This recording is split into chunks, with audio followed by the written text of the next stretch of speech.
આવતીકાલે રાજ્યની 8 બેઠકોની પેટા ચૂંટણીનું પરિણામ, મતગણતરી કેન્દ્રો પર સઘન સુરક્ષા. મંતવ્ય ન્યૂઝ પર સવારથી મહાકવરેજ.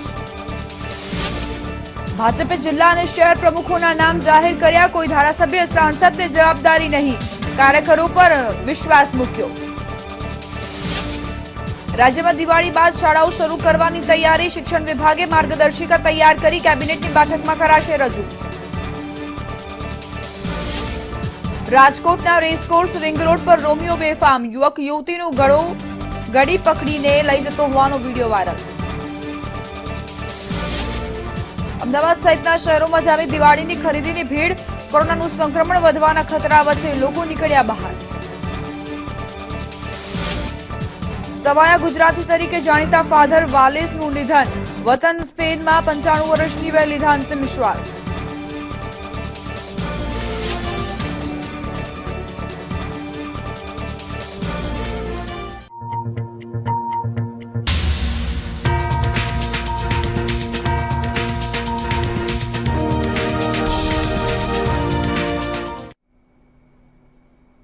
નમસ્કાર દર્શક મિત્રો, સ્વાગત છે આપનું. હું છું આપની સાથે દીપા શર્મા. એક બ્રેકિંગ ન્યૂઝ સામે આવી રહ્યા છે. ભાજપે શહેર જિલ્લા પ્રમુખોના નામની જાહેરાત કરી છે. સાંજે જ આ જાહેરાત કરવામાં આવી. શહેર જિલ્લા પ્રમુખોના નામની યાદી જાહેર કરવામાં આવી છે. અમદાવાદ શહેર પ્રમુખનું નામ હજુ સુધી જાહેર નથી કરવામાં આવ્યું. રાજકોટમાં કમલેશ મીરાણીને રિપીટ કરવામાં આવ્યા છે. કામગીરીને જોતા જ કમલેશ મીરાણીને ફરી એક વખત આ જે પદ છે તે આપવામાં આવ્યું છે. પ્રદેશ સંગઠનની કામગીરીને લઈને અગત્યની જવાબદારીઓ સોંપાઈ છે.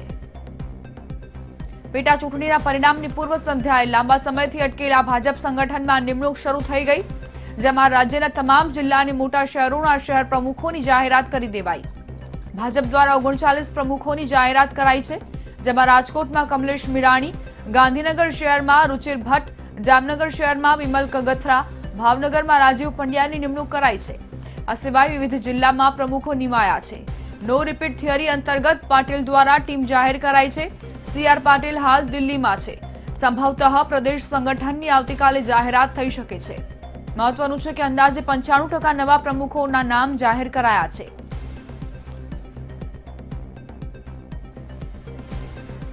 તો જિલ્લા અને મહાનગરોના પ્રમુખોની યાદી જાહેર કરાઈ. ભરૂચમાં મારુતિસિંહ અડદરિયાને આ જવાબદારી સોંપવામાં આવી છે. વડોદરા શહેરમાં ડોક્ટર વિજય પટેલ જે છે તેમને આ પદ આપવામાં આવ્યું છે.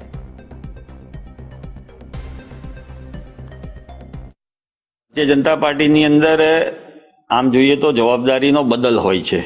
આજે પ્રદેશ ભાજપ દ્વારા ગુજરાતની અંદર 39 જેટલા જિલ્લા ભારતીય જનતા પાર્ટીના પ્રમુખોની વરણી કરવામાં આવી છે. એમાં મને અમદાવાદ જિલ્લા ભારતીય જનતા પાર્ટીના પ્રમુખ તરીકે પાર્ટીએ જવાબદારી આપી છે, બદલ પાર્ટીનો પણ આભાર માનું છું. મૂળ અમદાવાદ જિલ્લાનો કાર્યકર્તા હોવાના નાતે અમદાવાદ જિલ્લાના બૂથ સુધીના તમામ કાર્યકર્તા સાથેનો મારો સંપર્ક, તમામ કાર્યકર્તા સાથેનો મારો પરિચય, તમામ આગેવાનો સાથેનો સંપર્ક, તમામ આગેવાન સાથેનો મારો પરિચય, આ બધાને સાથે લઈ આગામી દિવસોની અંદર ભારતીય જનતા પાર્ટી અમદાવાદ જિલ્લાની અંદર જે 1998-2000ના ગાળાની અંદર સંગઠન માટે જે રીતે શ્રેષ્ઠ કહેવાતી હતી એ રીતની અમદાવાદ જિલ્લા ભારતીય જનતા પાર્ટી સંગઠનના રીતે શ્રેષ્ઠ કરવાનો મારો પ્રયત્ન રહેશે. અમારા શીર્ષસ્થ નેતૃત્વએ અને ખાસ કરીને પ્રધાનમંત્રી આદરણીય નરેન્દ્રભાઈ મોદી સાહેબ, ગૃહમંત્રી અમિતભાઈ શાહ સાહેબ, અમારા ભારતીય જનતા પાર્ટીના ગુજરાત પ્રદેશના અધ્યક્ષ આદરણીય CR પાટીલ સાહેબ અને પ્રદેશના શીર્ષસ્થ નેતૃત્વએ જે આજે ભારતીય જનતા પાર્ટી સુરત મહાનગરના અધ્યક્ષ તરીકેની મને જવાબદારી આજે આપી છે, તે જવાબદારી પૂર્ણ નિષ્ઠા સાથે સૌને સાથે રાખીને અમે પૂર્ણ કરીશું, આગળ વધારીશું. અત્યાર સુધી નેતૃત્વએ જે રીતે કામ કર્યું છે એ કામગીરીને અમે આગળ વધારીશું અને સૌપ્રથમ આવનારી ચૂંટણીઓની અંદર ભારતીય જનતા પાર્ટી તમામ સીટ ઉપર વિજયી બને તેવા અમારા પ્રયત્નો રહેશે. સૌ કાર્યકર્તાએ એક ટીમ વર્ક થઈ અને પ્રમુખની મારી જવાબદારી હતી, પરંતુ એક જવાબદારી હોય છે એની પાછળ અનેક કાર્યકર્તાઓનો પરસેવો હોય છે. રાજકોટનું સંગઠન એ સૌરાષ્ટ્રની પૂરા ગુજરાતમાં નંબર 1 સંગઠન છે. તેને પણ સારું બનાવવા માટે આગામી દિવસોમાં ફરીથી જ્યારે સૌરાષ્ટ્રના પાટનગર સમા રાજકોટમાં ફરીથી મને જ્યારે જવાબદારી આપી છે ત્યારે ફરીથી એક ટીમ વર્કથી આવતા દિવસોમાં જે કોર્પોરેશનની ચૂંટણી આવે છે એમાં કોંગ્રેસ એની એક પણ સીટ ના આવે અમારા પ્રયત્નો રહેશે.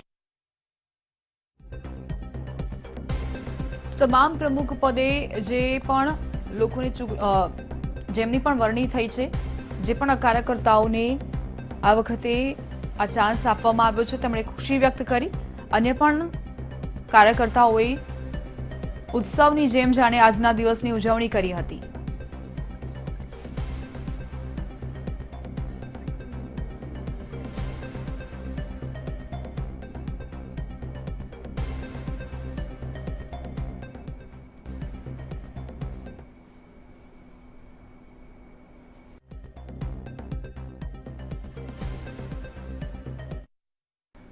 આવતીકાલે ખૂબ જ નિર્ણાયક દિવસ 8 વિધાનસભાની પેટા ચૂંટણી જે યોજાઈ હતી તેની મતગણતરી હાથ ધરવામાં આવશે. એ તમામ 8 બેઠકો પર આખું ચિત્ર સ્પષ્ટ થશે કે આખરે કોણ બાજી મારવામાં સફળ રહ્યું છે. ખરાખરીનો જંગ જોવા મળતો હતો ભાજપ અને કોંગ્રેસ વચ્ચે 8 બેઠકો પર. તમામ નિષ્ણાંતો અનુમાન લગાવી રહ્યા છે કે આખરે કોના ફાળે કેટલી બેઠકો જશે. અબડાસા, ધારી, મોરબી, ગઢડાનું કાલે પરિણામ જાહેર થશે. રસાકસીનો જંગ જોવા મળવાનું છે. કરજણ, ડાંગ, કપરાડા અને લીંબડીમાં પણ આ જ પ્રકારે મતગણતરી હાથ ધરાશે.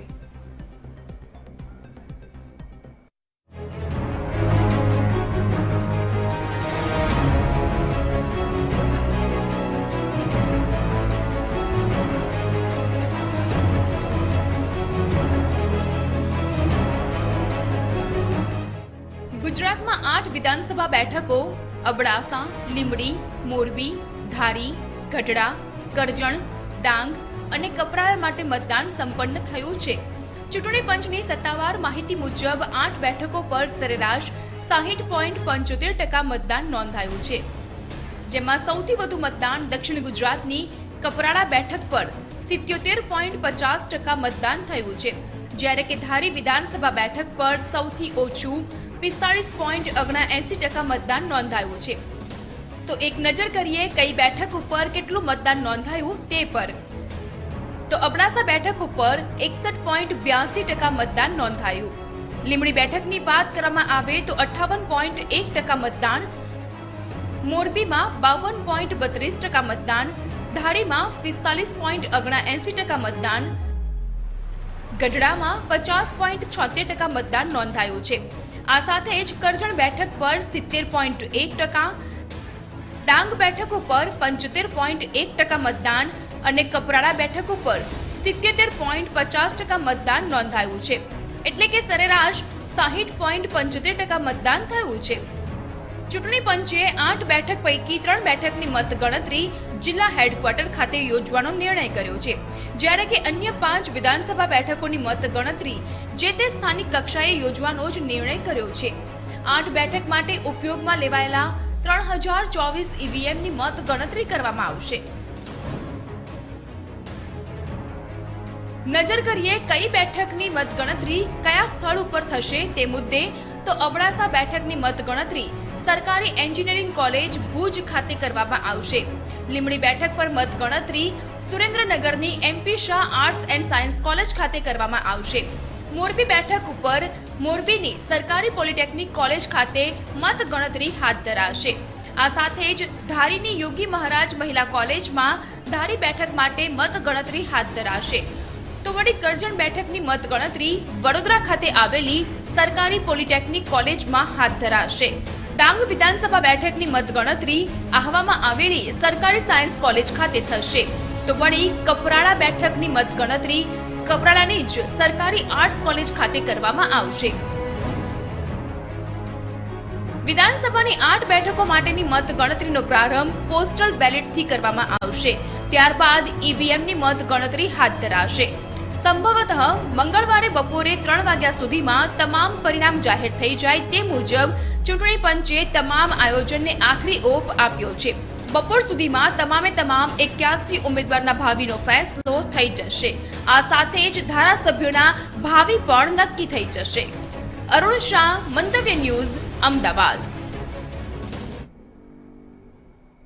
આવતીકાલે 8 વિધાનસભાની પેટા ચૂંટણીની મતગણતરી કરવામાં આવશે, જે માટે 8 વિધાનસભા બેઠક પર પૂર્ણ બંદોબસ્ત કરવામાં આવ્યો છે. કાલે પેટા ચૂંટણીની મતગણતરી 8 વિધાનસભાની આ મતગણતરી પહેલા તમામ તૈયારીઓ કરી લેવામાં આવી છે. છ અલગ અલગ તસવીરો આપને બતાવી રહ્યા છીએ। એક તરફ ડાંગ, અબડાસા અને કપરાડામાં ચુસ્ત પોલીસ બંદોબસ્ત જોવા મળી રહ્યો છે।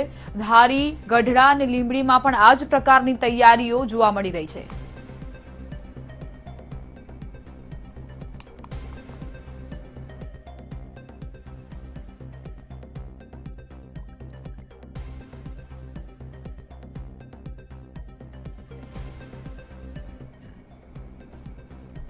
ગુજરાતની 8 વિધાનસભાની પેટા ચૂંટણીનું મતદાન 3 તારીખના રોજ થયું હતું।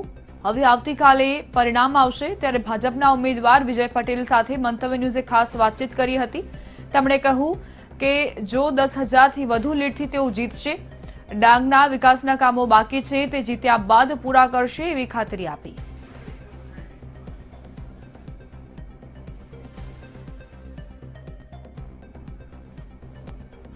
ગુજરાતની 8 જેટલી વિધાનસભા પેટા ચૂંટણીનું મતદાન 3 નવેમ્બરે થયું હતું। એનું પરિણામ આવતીકાલના રોજ આવવાનું છે। ડાંગ બેઠક પર 75%થી વધુ મતદાન થયું હતું।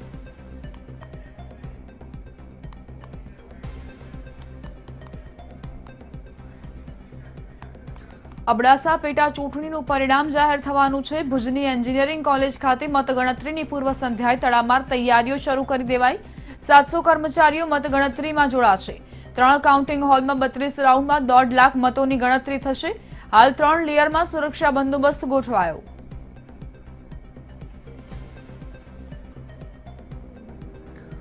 હવે વલસાડના કપરાડાની વાત કરવી છે। કપરાડા વિધાનસભા બેઠકની પેટા ચૂંટણીમાં થયેલા મતદાનની ગણતરી હાથ ધરાશે। કપરાડા વિધાનસભા બેઠકની મતગણતરી કપરાડામાં આવેલ સરકારી વિનયન કોલેજમાં હાથ ધરાશે, જેના માટે જિલ્લા વહીવટીતંત્ર અને ચૂંટણી વિભાગ દ્વારા તમામ તૈયારીઓ કરાઈ છે।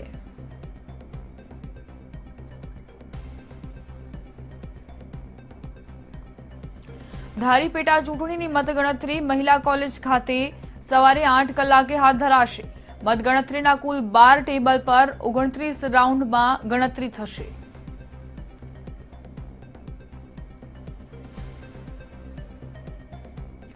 ગઢડા વિધાનસભાની પેટા ચૂંટણીને લઈને ગઢડા શહેરમાં દાદા ખાચર કોલેજમાં સવારે 8 કલાકથી મતગણતરી થશે।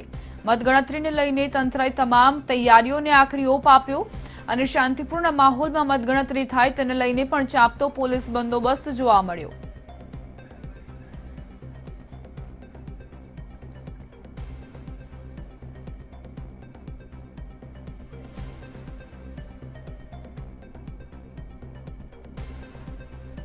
લીંબડી વિધાનસભા પેટા ચૂંટણી અન્વયે તારીખ 3 નવેમ્બરના રોજ યોજાયેલા મતદાન દરમિયાન લીંબડી મતદાર વિભાગના 88,805 પુરુષ અને 68,767 સ્ત્રી મતદારો મળી કુલ 1,57,000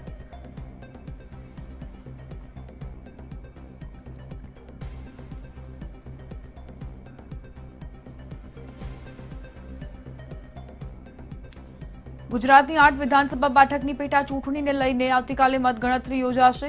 દાદા ખાચર કોલેજ ખાતે સવારે 8 વાગે 382 વીએમ અને 28 રાઉન્ડમાં મતગણતરી થશે।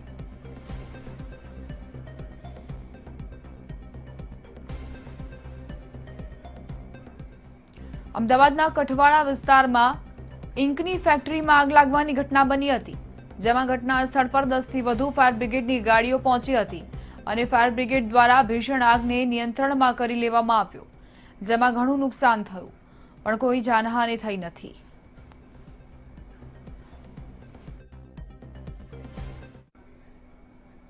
અમેરિકાની ચૂંટણીમાં મહેસાણાના મૂળ વતની અને વર્ષોથી અમેરિકામાં સ્થાયી થયેલા અમિત જાની સાંસદ બન્યા। અમિત જાનીના પિતા મહેસાણા નગરપાલિકાના નગરસેવક રહી ચૂક્યા છે। ભૂતકાળમાં અમિત જાની પર વડાપ્રધાન મોદી અને હિન્દુત્વના એજન્ડા પર ચાલવાના આરોપ લાગી ચૂક્યા છે।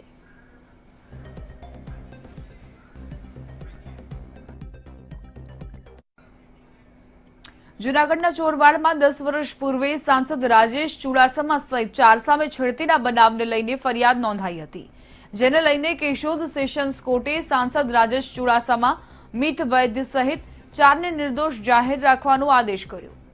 મહત્વનું છે કે માળિયાહાટીના કોર્ટે 2016માં સાંસદ સહિતને નિર્દોષ જાહેર કર્યા હતા।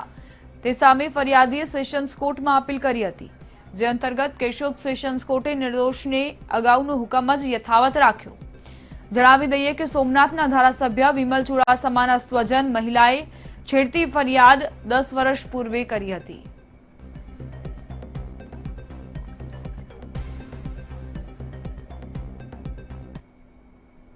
સુરતમાં આવેલ માંગરોળના ફિરદોશ શોપિંગ સેન્ટરમાં વાસણની દુકાનમાં ચોરીની ઘટના બની, જ્યાં દુકાનમાં 3 મહિલા અને 1 પુરુષ વાસણની ખરીદી કરવા આવ્યા હતા અને તેમાંની એક મહિલા પોતાની સાડીમાં વાસણ સંતાડીને ચોરી કરી રહી હતી, જે બધું જ સીસીટીવીના કેમેરામાં કેદ થયું.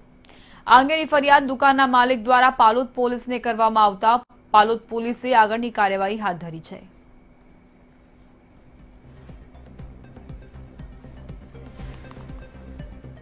રાજકોટના રેસકોર્સ રિંગ રોડ પર યુવક યુવતીને બળજબરી કરતો હોય તેવો વિડીયો વાયરલ થયો છે. આ વિડીયોમાં યુવક અને યુવતી બંને અભદ્ર ભાષા બોલતા હોવાનું પણ સંભળાય છે.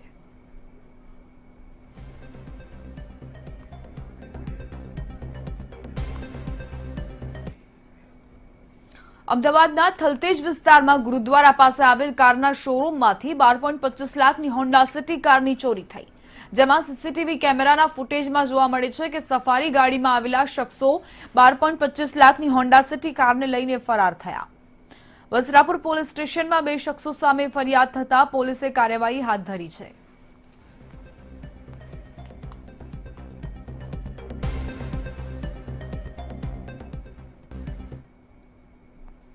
દેવભૂમિ દ્વારકાના જિલ્લા કલેક્ટરે ફટાકડા અંગે જાહેરનામું બહાર પાડ્યું, જે મુજબ રાત્રે 8 થી 10 વાગ્યા સુધી ફટાકડા ફોડી શકાશે. આ જાહેરનામું 10 નવેમ્બરથી 1 ડિસેમ્બર સુધી અમલી રહેશે. વિદેશી ફટાકડા વેચવા તથા ફોડવા પર પ્રતિબંધ તથા ઓનલાઈન ફટાકડા ખરીદ અને વેચાણ પર પ્રતિબંધ મૂકવામાં આવ્યો છે.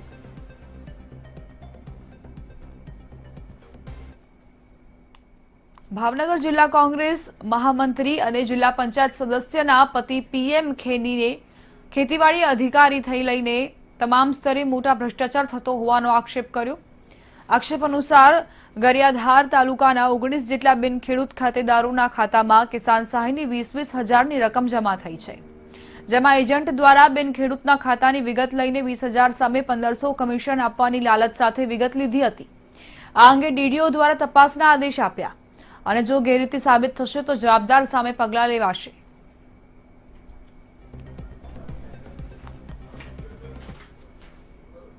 રાજકોટ જિલ્લાના જેતપુરમાં પોલીસના સ્વાગમાં લોકોને લૂંટતી બેલેડી પોલીસના સકંજામાં આવી. નકલી પોલીસ જેતપુર શહેરમાં અલગ અલગ વિસ્તારમાંથી સિનિયર સિટીઝનને ધાકધમકી આપતી અને લૂંટ ચલાવતી. શહેર પોલીસને ફરિયાદો મળતા પોલીસે તપાસનો ધમધમાટ શરૂ કર્યો હતો અને આખરે પોલીસે અમરેલી જિલ્લાના વડિયામાંથી 2 ગુનેગારોને ઝડપી પાડ્યા. પોલીસ પૂછપરછમાં સામે આવ્યું કે આ બંને આરોપીઓએ શહેરના અલગ અલગ વિસ્તારોમાંથી 10 જેટલી લૂંટને અંજામ આપ્યો છે. પોલીસે 14 મોબાઈલ સાથે રોકડ રકમ કબજે કરી છે. સિટી વિસ્તારમાં એક દિવસ પહેલાં સાંજના સમયમાં રાતે 8 ને 10 ને વચ્ચે 2 લોકો જો છે જેતપુર સિટીના અલગ અલગ વિસ્તારમાં, જો કે કેનાલ રોડ છે, સામાકાંઠા વિસ્તાર છે અને દાદાર તકિયા અને અલગ અલગ વિસ્તારમાં એ 2 લોકો એક્ટિવા ઉપર ઘૂમીને સિનિયર સિટીઝન હોય અને જે પરપ્રાંતીય મજૂર હોય એવા લોકોને ટાર્ગેટ કરીને એ લોકોને પોલીસની ઓળખ આપીને અને એના પાસેથી પૂછપરછ કરીને પછી એ લોકોને ખિસ્સામાંથી મોબાઈલ અને જે લોકો પાસે રોકડ હોય એ મોબાઈલ અને રોકડ લઈને એ નીકળી જતા હતા. અને એવા સાંજના સમયમાં 2 કલાકમાં લગભગ અલગ અલગ 10 એવા બનાવ બની ગયા હતા. અને જ્યારે પોલીસને એના પછી તાત્કાલિકમાં જાણ પડી અને 3 ફરિયાદી જો છે 3 લોકો પોલીસ પાસે આવ્યા. જામનગરના કાલાવડ તાલુકાના બાંગા ગામે વરસાદને કારણે મગફળીનો પાક ફેલ થતા ખેડૂતે 10 વીઘામાં વાવેલ મગફળીના પાકની હોળી કરી હતી. ખેડૂતે સરકાર પાસે સહાયની માંગ કરી છે.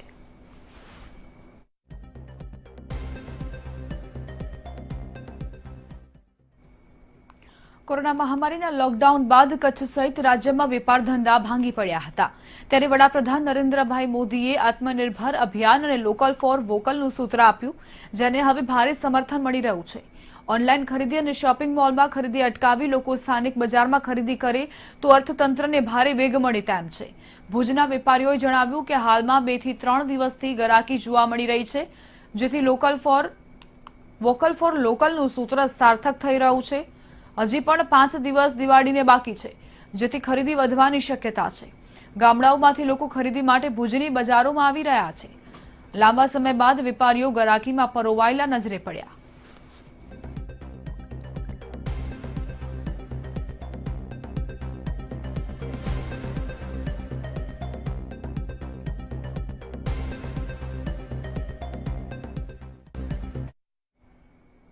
દિવાળીના પર્વને હવે ગણતરીના દિવસો જ બાકી રહ્યા છે, ત્યારે ઇમરજન્સી સર્વિસ 108એ ખાસ એક્શન પ્લાન તૈયાર કર્યો છે.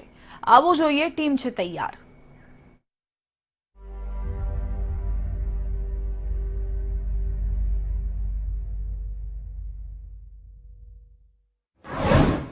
દિવાળીને લઈને 108ની ટીમ એલર્ટ. 108ના 3500 કર્મચારીઓ રહેશે ખડે પગે. તમામ કર્મચારીઓની રજાઓ કરાઈ રદ. 108ના કર્મચારીઓને અપાઈ વિશેષ તાલીમ. દર વર્ષે દિવાળીમાં શહેરીજનો ફટાકડા ફોડીને તહેવારની ઉજવણી કરતા હોય છે, જેના કારણે દાઝી જવાના તેમજ અકસ્માતના કેસોની સંખ્યા વધતી હોય છે, જેની સીધી અસર 108 ઇમરજન્સી હેલ્પલાઇન પર પડતી. સામાન્ય દિવસોમાં 108 હેલ્પલાઇનને 28,000 જેટલા ફોન આવતા હોય છે, જેની સંખ્યામાં દિવાળી અને બેસતું વર્ષના દિવસે ઇમરજન્સી કોલની સંખ્યા 5થી 10% વધીને 3,000 પહોંચી જતી હોય છે. જે બાબતોને તેમજ કોરોના મહામારીને ધ્યાનમાં રાખી 108 ઇમરજન્સી હેલ્પલાઇનમાં કામ કરતા કર્મચારીઓ, ડોક્ટર્સ, પેરામેડિકલ સ્ટાફ અને પાયલોટ સહિત 3500 કર્મચારીઓ તૈનાત કરાયા છે. 108 ઇમરજન્સી સર્વિસ દ્વારા એમ્બ્યુલન્સની સંખ્યા 631થી વધારવાની તૈયારીઓ કરી દેવાઈ છે અને લોકોને તાત્કાલિક આરોગ્યની સેવા મળી રહે તે માટે આ ટીમ સતત ખડેપગે રહી કામગીરી કરે છે. એમાં જરૂરી દવાઓ અને ઇક્વિપમેન્ટ વગેરેનું પણ અમે આગોતરું આયોજન કરી અને રજાઓ પહેલાં જ દરેક જગ્યાએ યોગ્ય જથ્થો પહોંચી જાય એનું સપ્લાય ચેઇન મેનેજમેન્ટનું પણ સંપૂર્ણ પ્લાનિંગ કરેલું છે. સાથે સાથે જે હોસ્પિટલ્સમાં પેશન્ટને લઈ જવાના થતા હોય છે એ મોટી હોસ્પિટલો સાથે પણ અમે લોકોએ યોગ્ય સંકલન કરેલું છે, જેના કારણે અમારી એમ્બ્યુલન્સ ટૂંકા સમયમાં ફ્રી થઈ અને અન્ય ઇમરજન્સીને પહોંચી વળે. તહેવારના દિવસોમાં જ્યાં લોકો એક તરફ પોતાના પરિવાર સાથે સમય વિતાવે છે, તેવામાં ઇમરજન્સી સેવાઓ સાથે સંકળાયેલી ટીમ નોકરીમાં વધુ સમય વિતાવીને જીવન બચાવ ઝુંબેશમાં કાર્યરત રહેવાની છે. ત્યારે 108ની ટીમની સર્વિસની સતર્કતા સામે આપણો સહયોગ પણ જરૂરી બને છે. ભાવેશ રાજપૂત સાથે બ્યુરો રિપોર્ટ, મંતવ્ય ન્યૂઝ, અમદાવાદ. દિવાળીના પર્વમાં કોડિયાનું વિશેષ મહત્વ હોય છે, ત્યારે પાટણની બજારમાં કોડિયા બનાવનારા કારીગરો ગ્રાહકો માટે અવનવા કોડિયા તૈયાર કરી રહ્યા છે, જે ગ્રાહકોને આકર્ષી પણ રહ્યા છે.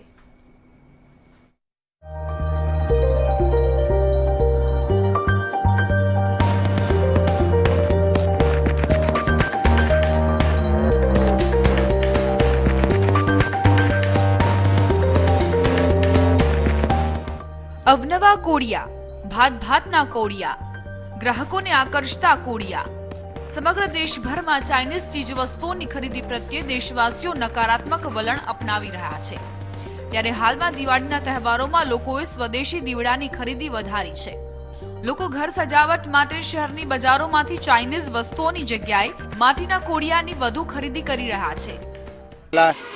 સામાન્ય કોડિયા બનાવતા હતા, પણ જમાનો બદલાણો એટલે લોકો અલગ અલગ ડિઝાઇનના કોડિયા માગે, એટલે અમે પણ થોડી એમાં ડિઝાઇન ઉમેરી અને લોકોને વધુ વસ્તુ ખરીદે તે માટેનો પ્રયાસ કર્યો છે અને એમાં ચાલે છે અમારા કોડિયા. કોડિયાનું મહત્વ આજે પણ જળવાઈ રહ્યું છે. દેશના તહેવારોમાં સમગ્ર પરિવારના જીવનમાંથી અંધકાર દૂર થાય અને નવો પ્રકાશ મળે તે માટે ઘરના આંગણે લોકો દીવડાઓ પ્રગટાવે છે. એટલું જ નહીં, અવનવા ડિઝાઇનર કોડિયા પણ બજારમાં મળી રહેતા લોકો ઇલેક્ટ્રિક લાઇટ કરતા કોડિયાની વધુ ખરીદી કરી રહ્યા છે. કોઈ બી પર્વ હોય તો આપણે મીણબત્તી તો પ્રગટાવીએ છીએ, પણ દીવડાથી વધુ ઘર ઝગમગે છે અને દીવડાથી એક સમય આપણે પુરાવીને રાખીએ મંદિરોમાં, ગમે ત્યાં જઈએ તો ડેકોરેશનમાં કોડિયાનો પ્રભાવ વધારે હોય છે અને એક સાથે સાથે રંગોલી પણ હોય છે. એની સાથે રંગોલી પૂરેલી હોય કોઈ બી હોય તો સાથે કોડિયા મૂકેલા હોય તો એનો ઉઠાવ વધારે આપે. દીવડાઓની સજાવટથી સજ્જ ઘર આંગણું ગમે તેટલી કિંમતી લાઇટોથી સજ્જ આંગણાને ઝાંખું પાડી દે છે. એટલે જ આજે પણ આધુનિક યુગમાં માટીના કોડિયાનું મહત્વ યથાવત રહેવા પામ્યું છે. પ્રવીણ દરજી, મંતવ્ય ન્યૂઝ, પાટણ. આ સાથે જ બુલેટિનમાં અત્યારે બસ આટલું જ અને સમાચારો માટે આપ લોગિન કરી શકો છો મંતવ્યન્યૂઝ.com પર. નમસ્કાર.